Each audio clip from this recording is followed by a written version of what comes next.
E para início, eu gostaria de convidá-los a abrirem as Bíblias em Gênesis, no capítulo 2. Gênesis, capítulo 2. Eu farei a leitura do verso 2 até o verso 4, em nome do Senhor Jesus. Puderem acender essa lâmpada aqui? Gênesis 2, verso 2 ao 4, em nome do Senhor. Diz assim a palavra de Deus. Assim, pois, foram acabados os céus e a terra e todo o seu exército.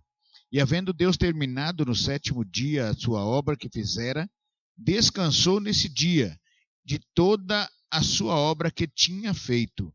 E abençoou Deus o dia sétimo e o santificou, porque nele descansou de toda a obra que como Criador fizera.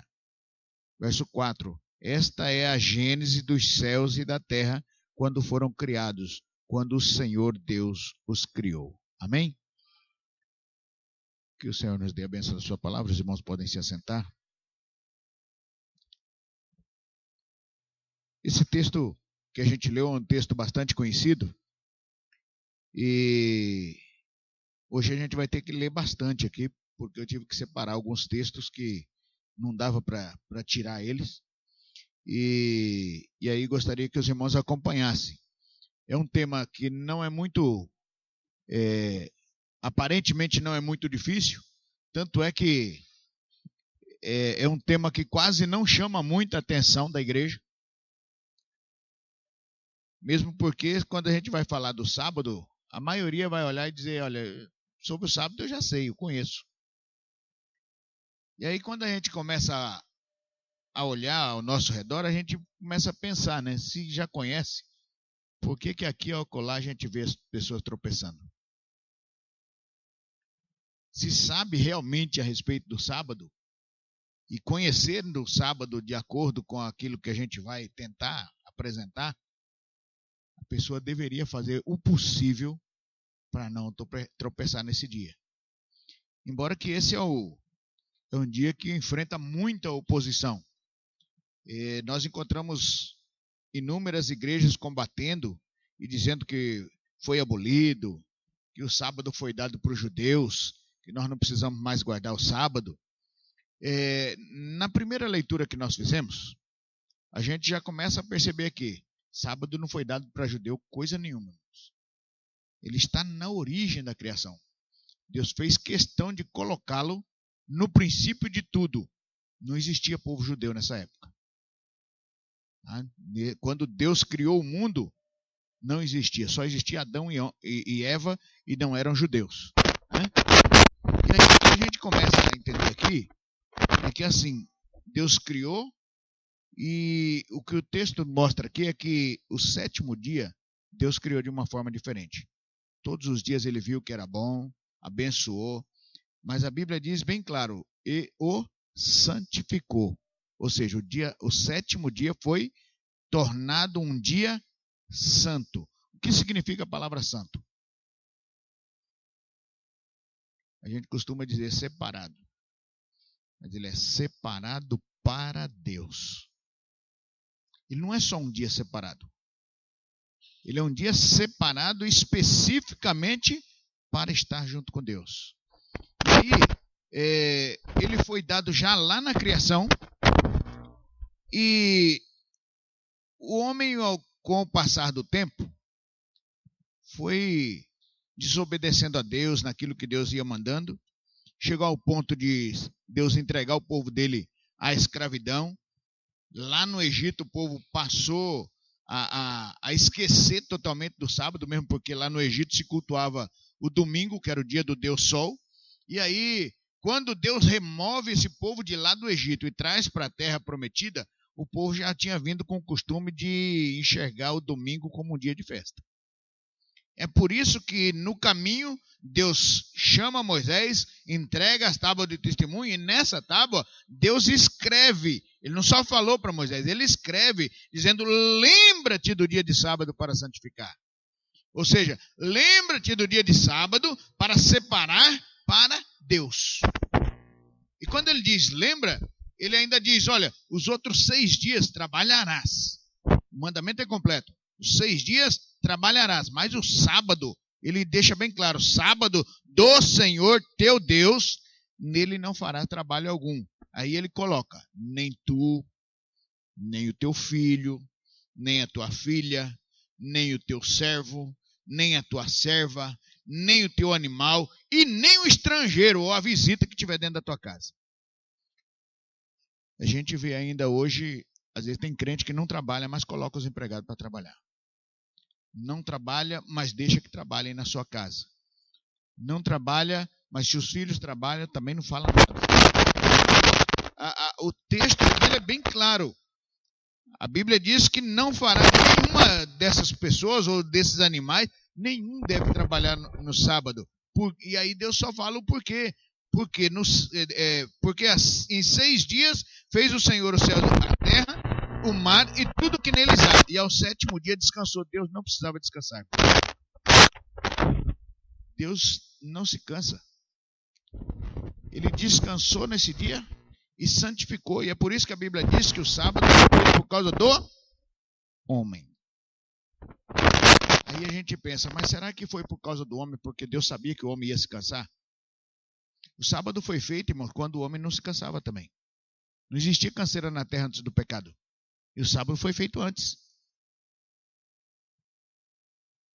Esse por causa do homem que a Bíblia diz, é que Deus fez o sábado por causa que era um dia que ele queria estar junto com o homem. Esse dia foi feito por causa do homem, para que o homem tirasse um dia para estar junto com Deus. Eu imagino que o desejo de Deus nesse dia aqui era que você levantasse pela manhã e ao se levantar já fizesse uma oração, conversando já com Deus, né? É o dia dele passar junto com você. É o dia que ele esperava que a gente levantasse. Senhor, muito obrigado pela noite que o Senhor me deu. Hoje é o teu sábado e eu tenho programado isso. Conversar com Deus, né? Queria, né, passar esse dia junto com o Senhor aí. Tem mais alguma coisa que o Senhor gostaria que eu fizesse? Né? É o dia para dialogar, para estar junto com Ele. Por isso que a Bíblia diz que o sábado foi feito por causa do homem. Porque é um dia que Deus tirou para ter um contato mais próximo entre Deus e o homem. Não satisfeito em dar aí os mandamentos para o homem, em Êxodo 31, no verso 13 e 14, Deus fala para Moisés e diz assim, falarás também aos filhos de Israel, dizendo, certamente guardareis os meus sábados, porquanto isso é um sinal entre mim e vós pelas vossas gerações. Irmãos, esse sinal aqui, tem muita gente que acha que é uma marca. É um sinal do povo de Deus, é como se fosse assim uma marca registrada do povo de Deus. Irmãos, esse sinal que Deus coloca aqui, irmão, eu sempre digo, as coisas são espirituais. As coisas são espirituais, é através do Espírito que a gente tem que olhar. Quando Deus fala que, portanto, isso é um sinal espiritual. E aí ele diz que sinal é esse? Logo em seguida, ele diz, para que saibais que eu sou o Senhor e que vos santifica. Irmãos, esse é um sinal espiritual de que você tem dono. Ninguém pode tocar em você, ninguém pode reclamar contra você, ninguém pode vir contra você, porque você tem dono. Você é de Deus. Esse é um sinal que Deus coloca para que você saiba que Ele é o Senhor. Ele é o seu dono. Quando a gente cumpre o mandamento do sábado, a gente está mostrando no mundo espiritual que nós temos um sinal, nós temos um dono, e o nosso dono é Deus. Aí então ele diz aqui no verso 14, portanto guardareis o sábado, porque santo é para vós. Presta bem atenção nisso aqui, irmãos. Sábado é um dia santo, ou seja, ele tem que ser separado para Deus. Tem que ser separado. Não é um dia qualquer, não é um dia igual aos outros. Ele é santo para nós. Amém, irmãos? É um dia santo, é separado. A gente tem que olhar para ele com outros olhos. É isso que Deus está querendo dizer aqui. E aí, acontece que ao longo dos anos aí, ao longo da história da humanidade, as pessoas começaram a tratar o santo de uma forma profana. Deus sempre pediu ao homem que tratasse as coisas santas com reverência, tratasse as coisas santas com respeito. Mas aí o homem, ao longo dos anos, ao longo do tempo, vem tratando o sábado, que é um dia santo, ele vem tratando como um dia qualquer. É mais um dia só. É só um dia para não ir para o trabalho. É só um dia. Se der certo, eu vou para a igreja. Se não der, eu não vou. Tem muita gente vivendo hoje achando o sábado assim como mais um dia. Agora, será que é isso que Deus espera que a gente faça? O que eu queria mostrar hoje, irmãos, é que assim, se Deus tem o sábado como um dia santo, a gente precisa entender como Deus trata, ou como Deus olha, o que Ele deseja ou pretende para aqueles que tratam bem ou tratam mal aquilo que é santo. E aí, quando a gente começa a pensar dessa forma, a gente vai lá em Levítico, no capítulo 26, e no capítulo 26, Deus traz, a partir do versículo 14 aí, Deus traz uma informação para nós. Assim, olha, se você quiser tratar o dia santo ou as coisas santas de qualquer forma, aí ele traz uma informação do que ele pode fazer. Então, o que eu queria que você entendesse é que, assim, Deus não obriga ninguém a guardar mandamento. Nunca obrigou. Ele deu os mandamentos para que fosse guardado. Mas ele não obriga. A gente pode guardar ou não guardar. A única coisa que Deus diz é que, assim, se nós guardarmos, nós nos candidatamos a um determinado tipo de tratamento. Se não guardarmos, nós nos candidatamos a um outro tipo de tratamento. Mas é a gente que escolhe. Eu costumo dizer assim, irmãos, para Deus exterminar com a gente, destruir, acabar com a gente, ele não precisa mover uma palha. A gente mesmo se destrói. Quem anda nesse trânsito aí, por exemplo, aí, ó, se destrói rapidinho. A gente vê aí, ó, todo mundo anda no trânsito aí acima da velocidade, dá seta para um lado, faz curva para outro. A gente vê pessoas aí andando no trânsito aí, andando na mão errada. A gente vê pessoa andando no meio da rua aí, em vez de andar na calçada, anda no meio da rua. Para destruir, não precisa Deus, nem Deus, basta Deus não atuar. A causa que a gente está vivo é por causa da misericórdia dele. É por isso que a Bíblia diz, a causa de nós não sermos destruídos são as misericórdias do Senhor. Porque senão, a gente já seria destruído.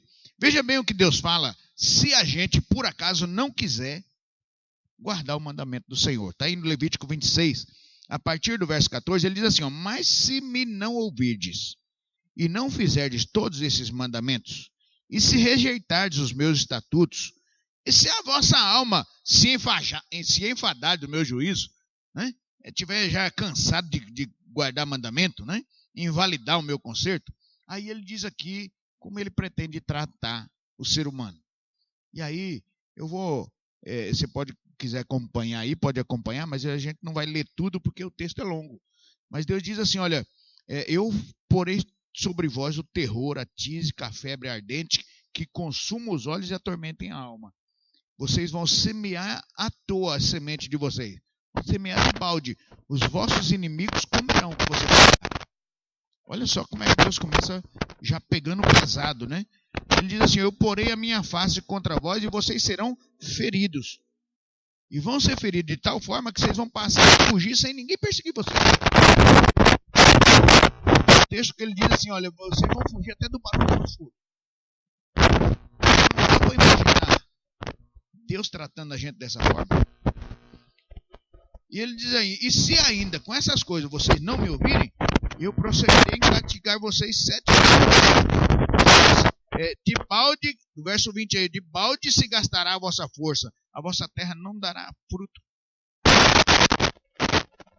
E se andares ainda contrariamente, eu vos castigarei mais 7 vezes ainda. Deus começa a dizer assim, irmãos, eu olho para vocês, eu vejo para vocês como vocês guardam os mandamentos.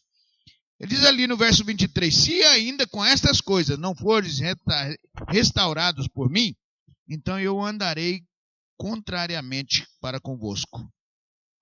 E no verso 25, eu trarei sobre vós a espada, enviarei a peste entre vós, e sereis entregue na mão do inimigo. Isso tudo Deus estava falando para o povo de Israel, né?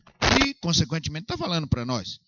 Aí no verso 26, tornar-vos-ão o vosso pão por peso. Ele está dizendo assim, ó, o seu alimento vai ficar cada vez mais caro. Eu vou colocar carestia no alimento, e vocês ainda vão comer e vão se fartar. E se com isso ainda não me ouvirem, castigarei 7 vezes mais. Comereis a carne de vossos filhos e a carne das vossas filhas. Irmãos, será que dá para a gente lembrar de fatos que a Bíblia relata de que essas coisas aconteceram? No verso 30, ele diz, a minha alma se enfadará de vocês. Irmãos, Deus está dizendo assim, ó, eu vou me cansar de vocês. Porei as vossas cidades por deserto e assolarei os vossos santuários. Ele está dizendo, eu vou colocar a cidade de vocês como deserto e até o templo de vocês vai ser assolado. Vos espalharei entre as nações e desembainharei a espada atrás de vós. A vossa terra será assolada e as vossas cidades serão desertas. Isso aqui, irmãos, é só para a gente entender que quando Deus pediu para o povo guardar os mandamentos, guardar o sábado, ele avisou. Tá certo? Ele avisou o que podia acontecer se a pessoa tratasse a coisa santa de qualquer jeito.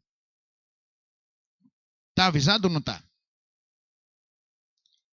Se acontecesse alguma coisa dessa, dava para reclamar?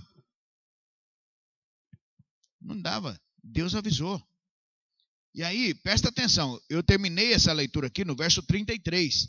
Olha só o que Deus está falando no verso 34. Quando ele fala que vai deixar a cidade deserta, aí ele fala, então a terra folgará nos seus sábados, todos os dias da sua assolação. Vós estarei na terra dos vossos inimigos, e então a terra descansará e folgará o seu sábado.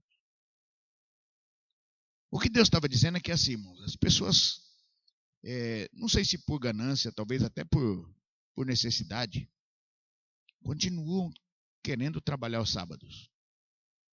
O sábado não foi só um dia para nós descansarmos. Por isso que ele coloca lá na origem da criação.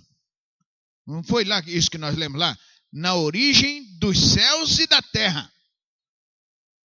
Deus escolheu esse dia para que nós descansássemos na presença dele, mas que a terra também descansasse no seu labor. E aí, Deus manda esse aviso aqui, dizendo, olha, se vocês não guardarem o sábado, não santificarem o sábado, então eu vou ter que agir contra vocês, expulsar vocês da terra, aí a terra vai descansar o sábado dela. E olha que Deus, além dos sábados semanais, ele tinha na época o ano sabático, em que a cada 7 anos a terra deveria descansar um ano inteiro.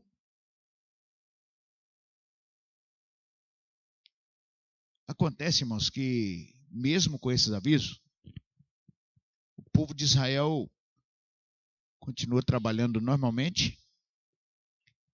Chegou o ponto de não descontarem mais o ano sabático, plantavam em todos os anos.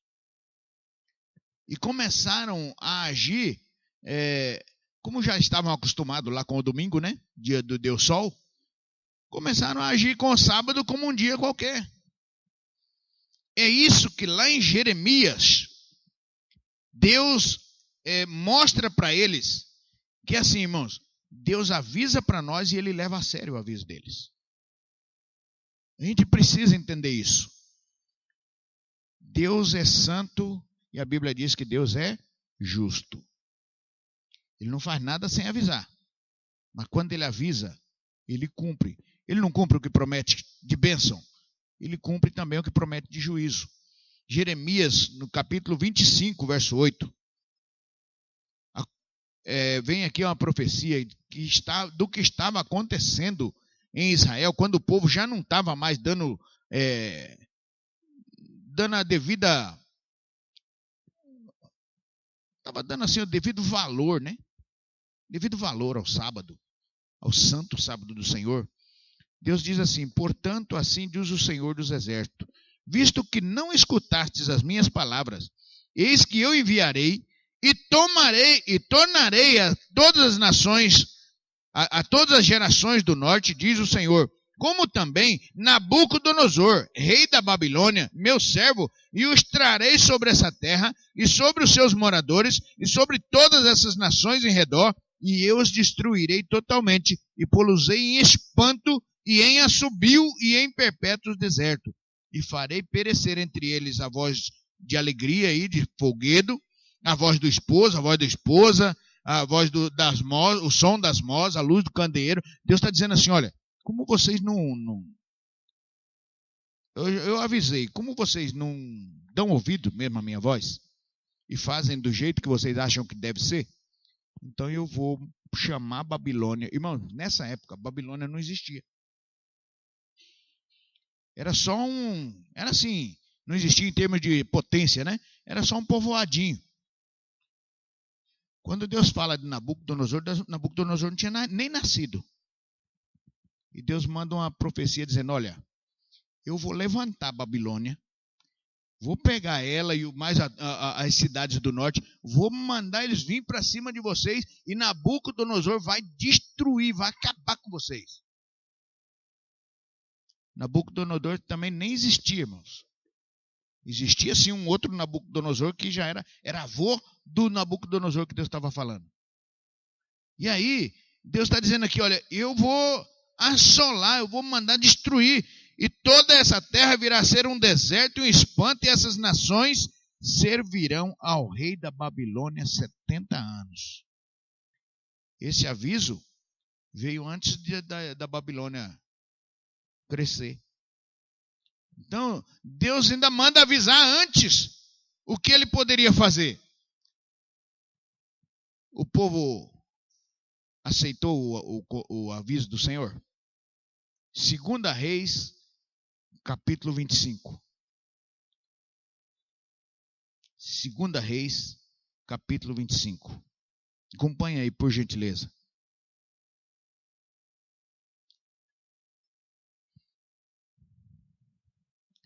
2 Reis, no capítulo 25, ele começa dizendo que sucedeu que no 9º ano do reinado de Zedequias era o rei de Judá na época, e que a Bíblia diz que fazia tudo que era mal aos olhos do Senhor, não guardava mandamento, não guardava sábado, não tinha mais nada disso no reino. Aí diz, sucedeu que no 9º ano do reinado de Zedequias, aos 10 dias do 10º mês, Nabucodonosor, rei da Babilônia, veio contra Jerusalém. E a Bíblia conta, irmãos, que ele vem, rodeou a cidade, sitiou a cidade, e ficou Jerusalém sitiada por 6 meses. 6 meses, ninguém saía, ninguém entrava, ninguém plantava, ninguém colhia, não vendia para fora, nem comprava nada de fora. Acontece que, para quem conhece a história, sabe que Jerusalém era uma cidade cercada por muros, e que o pessoal tinha as portas lá da cidade, e o pessoal saía para plantar na campina para o lado de fora. Aí o que acontece? Se os inimigos cercou a cidade, vai plantar como? Tem que comer só o que tem dentro da cidade. 6 meses. A Bíblia diz que aos 9 dias do 4º mês, quer dizer, do 10º mês desse ano, foi para o 4º mês do ano seguinte. Aos 9 dias, no verso 3 aí, do 4º mês, quando a cidade se via apertada da fome e não havia pão para o povo da terra, então a cidade foi arrombada. Olha só, irmãos, como Deus usa o povo da Babilônia, levanta o povo da Babilônia e usa eles. Olha só, Deus está usando o ímpio para o juízo contra o povo dele, irmãos.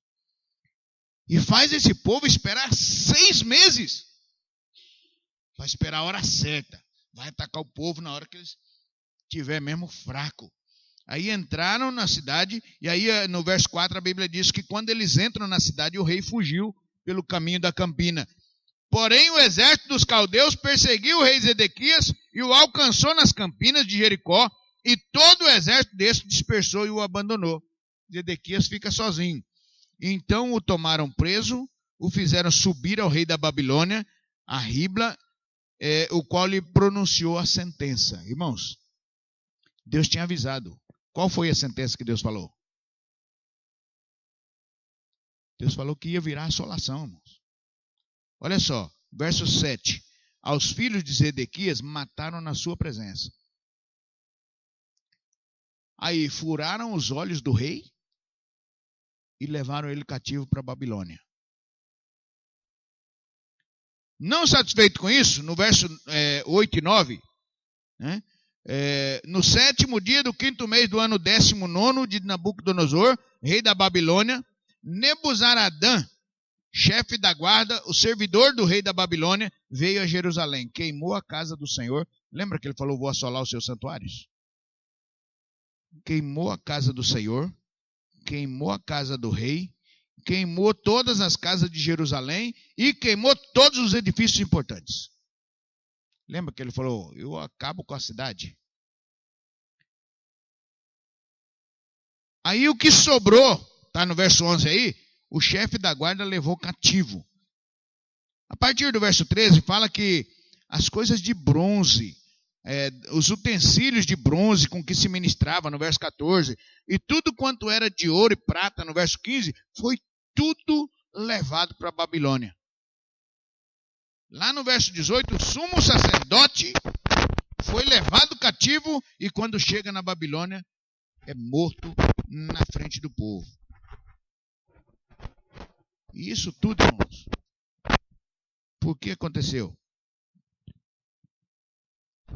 Porque as pessoas ouviam falar sobre os mandamentos, ouviam falar sobre o sábado, ouviam Deus falar que era coisa santa e trata as coisas santas como qualquer coisa. Agora a pergunta é,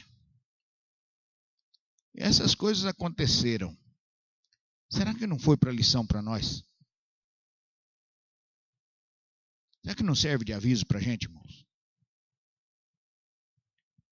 A gente hoje vê pessoas que às vezes são pressionadas para trabalhar no sábado. E a gente tem um medo terrível de perder o emprego, porque não é fácil mesmo conseguir um trabalho. A gente tem muita assim, eu mesmo já cheguei a perder 3 empregos por causa do sábado. Eu sei que não é fácil. Eu sei que é difícil. É uma questão de fé, realmente, irmão. É uma questão da gente olhar e falar, não, peraí, esse dia não é meu. Ele é santo. Ele é de Deus. E aí, como é que eu ajo com as coisas que são santas? Porque realmente não é fácil. Você tem o seu trabalho, está empregado, está bem, e aí num belo dia, do nada, o patrão chega e fala, eu preciso que você venha amanhã. Preciso que amanhã você venha fazer um expediente aí. Uma hora extra. E aí o crente se vê na maior roubada, como diz, né? O crente se vê aí numa encruzilhada. E agora? Eu venho, é só um sábado? Ou eu vou para a igreja? E o que mais a gente vê é assim, a pessoa fala, não, mas ele pediu que é só um sábado só. É só esse agora para mim, depois ele vai me liberar. Irmãos, Deus é bem claro, irmão. Você abriu mão da tua fidelidade com Deus uma vez, é o suficiente. Para Deus é assim, essas coisas vão vir, é para testar. É para testar o crente mesmo que vai vir. Aí você fala, mas e se eu não for, eu perco o emprego? E se eu perder o emprego? Aí já teve crente que eu ouvi falar para pastor, graças a Deus não foi para mim, mas eu já ouvi falar para pastor. Falou, pastor, mas se eu perder o emprego, o senhor vai sustentar minha casa? Não vai, irmão. Tá? Já vou avisando aqui. Se você perder o emprego, pastor, não vai sustentar a tua casa, não. Mas o grande pastor vai. O grande pastor vai. Sabe por quê? Porque é promessa dele, irmão. Vamos lá, nesse mesmo Levítico 26, tá? No mesmo Levítico 26, que Deus fala para o povo aquilo que ele vai fazer se o povo não atender. Antes ele começa falando das bênçãos. Eu deixei para falar a bênção por último, para dizer para você assim, olha, pastor não vai sustentar, mas o grande Senhor vai. Porque ele diz assim, olha, capítulo 26 de Levítico, se quiser acompanhar aí, pode acompanhar. Não fareis para vós ídolos, nem vos levantarei imagem de escultura, nem estátua, nem poreis figura de pedra na vossa terra, para inclinar-vos a ela, porque eu sou o Senhor, vosso Deus. Olha só, ele diz, você não precisa de nada disso, irmão. Você só precisa que ele seja o Senhor, e que ele seja o vosso Deus. Qual é o sinal que ele colocou para nós, para a gente dizer que ele é o Senhor, irmãos? Não foi o sábado, nós não vimos ali? Ele não falou, esse dia será para vós por sinal, eu sou o Senhor. Esse dia é um sinal de que eu tenho Deus como meu Senhor, meu dono. E se ele é meu dono, irmão, eu não tenho que ter medo de nada. Aí ele continua dizendo assim, ó, guardareis os meus sábados e reverenciareis o meu santuário. Eu sou o Senhor. Amém, irmãos? Olha só o que Deus está dizendo aqui. Vocês vão guardar os meus sábados. Não é nosso, irmãos. É dele. Vocês vão guardar o sábado dele. Vai reverenciar o santuário que é dele. Por quê? Porque ele é o Senhor. Ele é o Deus dos deuses. E aí ele diz assim, se andares nos meus estatutos e guardares os meus mandamentos e os fizerdes, então eu vos darei as vossas chuvas no seu tempo, e a terra dará a sua novidade, e a árvore do campo dará o seu fruto. Irmãos, você vai passar fome? Deus está falando assim, eu vou fazer chover no tempo certo para você. Aquilo que for plantado vai produzir para você comer. A árvore, você plantou, tem lá uma árvore de fruta, ela vai dar fruta para você comer. Aí eu vejo o crente, mas se eu não trabalhar dia de sábado, eu vou passar fome. Eu já vi crente chegar e falar, mas pastor, dia de sábado é o dia que tem mais movimento. Quem está preocupado com o movimento, irmão? Eu só me preocupo com o movimento que Deus vai fazer a meu favor. E ele falou que vai fazer um movimento a seu favor, irmão. Amém? Ele vai mover as águas lá em cima, ele vai fazer a terra produzir aqui embaixo, ele vai fazer a árvore dar fruto, mas ele vai fazer. Aí no verso 5 ele diz, e a debulha vos chegará a vindima, e a vindima se chegará à sementeira, e comereis o vosso pão a fartar, e habitareis seguro na vossa terra. Ele está dizendo assim, ó, você vai plantar e vai colher. E a sua colheita vai dar para te sustentar até a próxima safra. E ainda vai sobrar semente. E a semente você vai plantar de novo. E ela vai produzir outra vez. E quando ela produzir, você vai ter para sustentar até na outra safra. Irmãos, e aí ele ainda fala assim, você vai comer o seu pão a fartar. É ao contrário daqueles que trabalham sábado, que Deus falou, vocês vão comer e não vai saber fartar. A pessoa trabalha, mas é só hoje, vai trabalhar o sábado, é só um dia. E aí aquele dia, depois quando ele vai fazer as contas na ponta da caneta, e vai ver que ele tomou prejuízo. Nós tínhamos uma confecção, uma época, era confecção de roupa íntima, e chegou um ponto que a gente eu cortava a mercadoria e mandava para as costureiras que tinham as confecções fora, para elas produzirem e entregar para mim, só que tinha um acordo.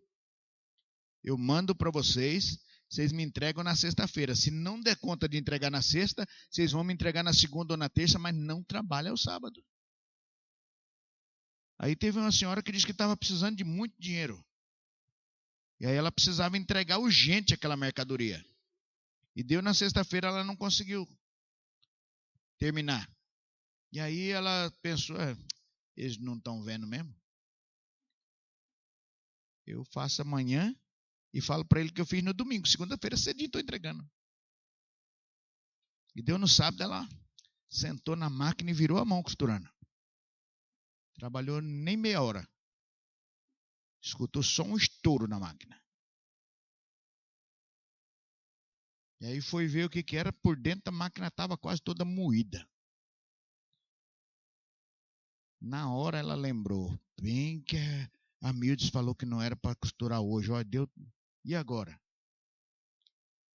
Na segunda-feira ela teve que pedir dinheiro adiantado para consertar a máquina. Ficou mais 4 dias para consertar.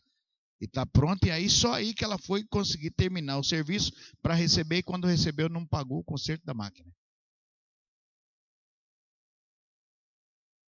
Deus falou, irmão, você vai trabalhar no sábado. Vai comer o pão e não vai se fartar. É claro, irmão, Deus é claro. Se você for fiel ao Senhor, Ele cumpre as promessas de bênção na tua vida, mas também, se você não for, Ele cumpre as promessas de juízo. Olha só, no verso 6, também darei paz na terra, e dormireis seguros, e não haverá quem vos espante. Farei cessar os animais nocivos da terra, e pela vossa terra não passará espada. Deus está dizendo, eu protejo vocês. Vocês vão andar em segurança, eu ando com vocês. E no verso 7, e perseguireis os vossos inimigos, e cairão a espada diante de vós. Olha só o que Deus está prometendo aqui no verso 8, irmão. 5 de vós perseguirão 100, e 100 de vós perseguirão 10.000, e os vossos inimigos cairão a espada diante de vocês. Irmão, Deus está dizendo assim, irmão, se você for fiel a Deus, você pode confiar, não tem ninguém que vai conseguir se levantar contra você. Aí você olha para mim e fala, mas pastor, o senhor acabou de falar para mim que o senhor já perdeu 3 empregos, a pessoa não se levantou? E eu já perdi, irmão, 3 empregos. Um deles eu perdi porque o patrão falou que eu tinha que trabalhar sábado. Eu falei, sábado eu vou para a igreja. E ele falou, então se você não vier trabalhar nesse sábado, segunda-feira você pode ir direto no departamento pessoal. O Wellington, meu filho, estava com uns 4 a 5 meses de vida. E o Washington tinha 3 anos. Eu tinha 2 filhos pequenos para tratar. Dependia daquele trabalho. A Mildes, doente, não podia trabalhar fora. E aí? Eu vou para a igreja ou vou para o trabalho? Fui para a igreja. Aí na segunda-feira, cheguei cedo, fui direto para o departamento pessoal. Ele tinha falado que era para ir para o departamento pessoal. Cheguei lá, a conta estava prontinha. Recebi. Falei, bom, esse dinheirinho aqui dá para me passar uns dias, vou correr atrás. Era na época que o Collor foi eleito presidente. Quem viveu nessa época aí sabe, conseguia emprego naquela época? Eu não sou vendedor, o único emprego que eu consegui foi de vendedor para vender umas fotos de criança que tinha tirado no estúdio. E era as criancinhas de 3, 4 anos, já estavam tudo com 14, 15 anos. É porque eles faziam, na Sonora, na época, Sonora comercial, mexia com foto, eles faziam as fotos de estúdio e falavam para os pais, traz seus filhos para tirar foto. E aí, ele vai ganhar um pôster de brinde e tal. Aí os pais iam, eles faziam uma sessão de fotos, tirava 54 fotos naquela época. E as grandes mesmo, as que ficavam bonitas, eles faziam uns pôster bem grandes. E as mais feinhas, eles faziam o pôster de 15 por 18, desse tamanhozinho, e dava para o pai. A foto mais feinha. Aí o pai via aquelas fotos bonitas. É falcatrua, né? Mas era o que eles faziam. Os pais viam a foto bonita, mas um se achava que foi enganado, não queria comprar. Outros não tinham dinheiro, porque o pacote era caro. E aquilo foi ficando lá. 6, 8 anos depois, exatamente nessa época, foi o emprego que eu achei, para pegar aqueles pacotes velhos de foto e ir nas casas das pessoas para tentar vender ainda. Aí, como não estavam contratando ninguém, naquela época não tinha emprego para ninguém, eles colocaram pelo menos uns 20 vendedores. E aí, cada cidade do Brasil tinha isso, né, da Sonora. Onde tinha Sonora, contrataram um monte de vendedor. Eu nunca fui de venda. Não sou de vender mesmo. Trabalhei lá 3 meses, até que acabou as fotos. Mas nos 3 meses, eu fui o que mais vendeu no Brasil. Nos 3 meses. Eu acho que até hoje eu nunca recebi um salário que eu recebi durante aqueles 3 meses. Trabalhava só de segunda a sexta. E Deus honrou. E aqueles que eu vendi, as pessoas iam lá e pagavam. E tinha outros lá que levavam calote. Irmãos, é Deus quem faz. Se Ele prometeu, Ele cumpre. Eu só tenho que acreditar nele. Só isso. Olha só o que Deus diz assim, olha, no verso 9 aí. E para vós olharei e vos farei frutificar e vos multiplicarei e confirmarei o meu concerto convosco. Sabe de que concerto é esse que Deus está falando? É de quando ele lá na frente da tenda de Abraão, ele passou no meio daqueles 2 novilhos cortados lá. Que ele diz assim, olha, se eu não cumprir a minha palavra com vocês, é que eu não seja Deus. Ele está falando aqui, ó, eu cumprirei o meu concerto com vocês. No verso 10 tem uma promessa fantástica aí para aqueles que às vezes têm medo de não trabalhar o sábado e ser mandado embora. No verso 10 ele diz assim, e comereis o depósito velho e depois de envelhecido tirareis fora o velho por causa do novo. Deus está falando aqui para mim e para você, irmão. Se você for fiel, Ele vai manter a sua despensa. Amém, irmão? Ele vai manter a comida na tua despensa até chegar uma outra nova. Você só vai tirar a comida da despensa porque está chegando mais.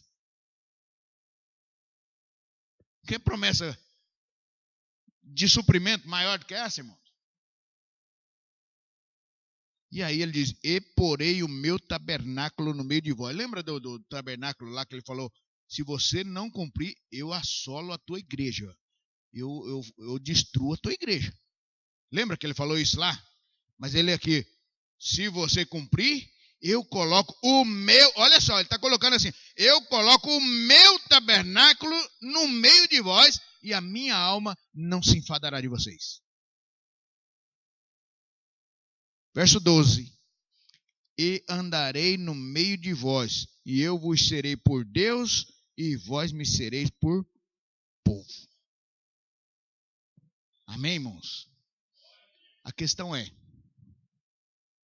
o sábado é um dia santo, separado. E como um sinal, é um sinal de que Deus é o meu Senhor. Concorda comigo? Foi isso que Deus falou? É um sinal de que Deus é o meu Senhor. Então, eu tenho agora 2 coisas que Deus pede. Ou você anda e prova que eu sou o seu Senhor, confia em mim, e seja fiel a mim. Ou você prova que eu não sou o seu Senhor e recebe a recompensa. Qual que a gente vai querer, irmãos? Durante esse mês, eu tenho certeza que muitos vão estar pregando aqui e vão falar como que eu vou guardar o sábado? Como é que eu devo fazer? Né? Como é que a gente consegue vencer isso? Mas uma coisa eu posso dizer para você, vale a pena ser fiel a Deus. Vale a pena. E essas bênçãos, irmãos, é simplesmente aquelas bênçãos que ele falou, olha, se você for fiel e guardar os meus mandamentos, eu vou mandar elas vir sobre você e elas vão te alcançar. Você crê nisso? Vamos ficar em pé.